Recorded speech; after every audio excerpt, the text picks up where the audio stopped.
Triumph over colonialism typically meant that countries attained self-governance and retained their territories. The freedom came along with the hope of a united and self-governing country. Yet the destiny of Ireland was much more intricate. After several centuries of colonialization, political struggle, and resistance to English influence, Ireland emerged divided. The southern part is now called the Republic of Ireland, while Northern Ireland remained a territory of the United Kingdom, with the split shaping the political culture and religious identities of Ireland to date.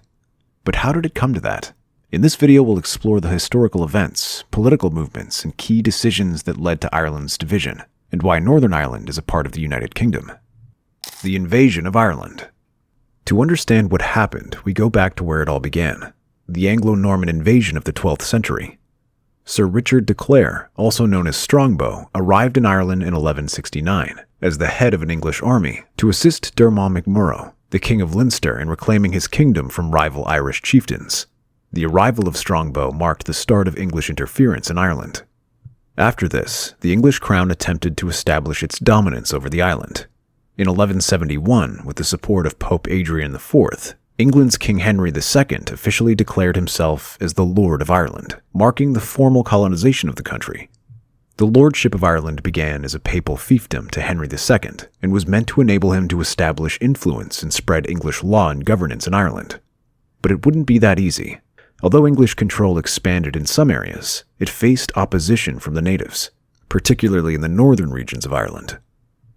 During the period between the 12th and 16th centuries, the English ruled Ireland with limited authority, restricted to the area known as the Pale surrounding the city of Dublin.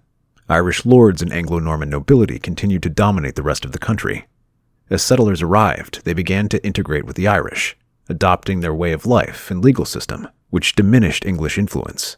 While the English crown occasionally tried to reassert authority, more serious confrontations would come with the Protestant Reformation and the Tudor conquest of the 16th century.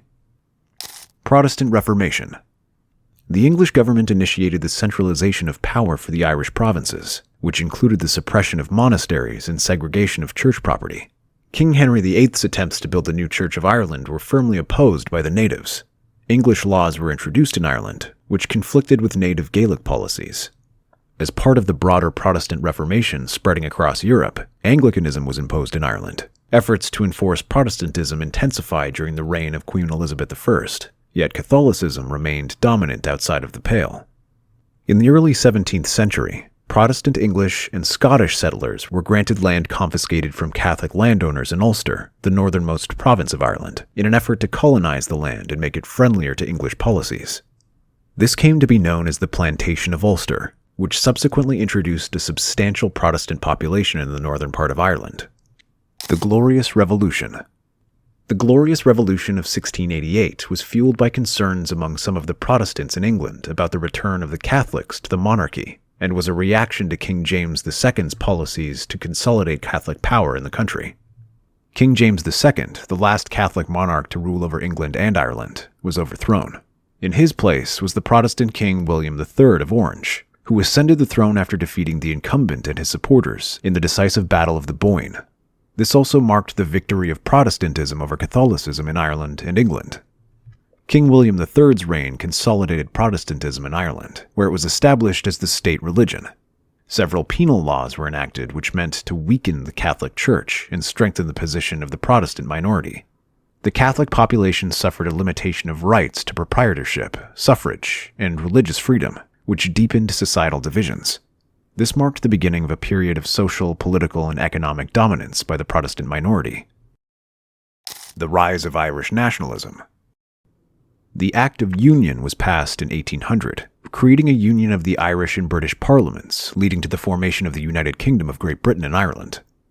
This move was largely influenced by the British desire to retain control over Ireland and a growing fear of influence from the French Revolution. The act was touted to bring political stability and economic benefit to Ireland, but the Irish nationalists and Catholics opposed it since it did not grant Catholic emancipation. The act's abolition of the Irish Parliament and the centralization of legislative authority in Westminster eroded Ireland's political sovereignty. This discontent culminated in the Home Rule movement. The Home Rule movement. Irish nationalism and the desire for independence intensified. giving rise to a succession of 3 bills known as the Home Rule Bills. The Protestant majority greatly opposed the Home Rule movement, as they sought to maintain their political and cultural ties with England. Despite resistance in the northern parts of Ireland, the movement was supported by the Catholics in Southern Ireland, who wanted complete independence. In order to secure self-governance for Ireland within the United Kingdom, the Home Rule movement under Charles Stewart Parnell aimed to establish an Irish parliament to handle domestic affairs, while remaining under British sovereignty. The first Home Rule Bill in 1886 was defeated in the British Parliament due to resistance from the Nationalists. A second attempt was made in 1893 by the then Prime Minister William Ewart Gladstone. However, it was once again not passed, and this time by the House of Lords. The third Home Rule Bill by Prime Minister Herbert Asquith was introduced in Parliament in 1912 and aimed at offering a more moderate approach by giving Ireland a measure of self-governance. This time the bill passed the House of Commons, but there was fierce resistance from Unionists, especially in Ulster, for fear of dominance by a Catholic majority and erosion of British identity. Home Rule was resisted by the Ulster Volunteer Force, and fears of civil war were widespread. However, the Great War, as World War I was referred to at the time, delayed the implementation of the Home Rule Bill. In April 1916, rebels seized key areas of Dublin and declared an Irish Republic. British military forces suppressed the rebellion after 6 days of intense fighting in which 500 people were killed. Several rebel leaders were executed. This shifted public opinion towards supporting Irish independence. To address this growing demand for independence, the Government of Ireland Act of 1920 was introduced. In order to appease both Irish nationalists who wanted autonomy and the Unionists who supported Ireland's union with Great Britain, the Act created separate self-governing parliaments for Northern and Southern Ireland. While Northern Ireland, with a Protestant majority, was in favor of the Act, Irish nationalists in Southern Ireland sought full independence. The Anglo-Irish Treaty of 1921 ended the Irish War of Independence and established the Irish Free State as a self-governing dominion within the British Commonwealth. It granted significant autonomy to Ireland, but required an oath of allegiance to the British Crown. Northern Ireland was allowed to opt out, which it did, and remained part of the United Kingdom, while the rest of Ireland was called the Irish Free State, leading to the partition of Ireland. The Troubles. While the majority of people in Northern Ireland remained Protestant, unrest steadily grew between the Protestant Unionists and Catholic nationalists. Although the conflict was divided along religious lines, it was primarily fueled by political issues, among them questions about the sovereignty and the political status of Northern Ireland, unfair distribution of resources, and the demand for civil rights. The Unionists demanded continued membership in the United Kingdom, while the Nationalists wanted reintegration with the Republic of Ireland. These sectarian issues culminated in violent conflicts called the Troubles, which lasted from 1960 until the Good Friday Agreement in 1998. Paramilitary attacks, assassinations, and bombings led to 3,500 deaths during this time. The Good Friday Agreement established a framework for power sharing between the Nationalists and the Unionists, and also ensured human rights, equality, and cooperation between communities. It restored normalcy to ties between Northern Ireland, the Republic of Ireland, and the United Kingdom, therefore transforming the political landscape of the region. Northern Ireland today.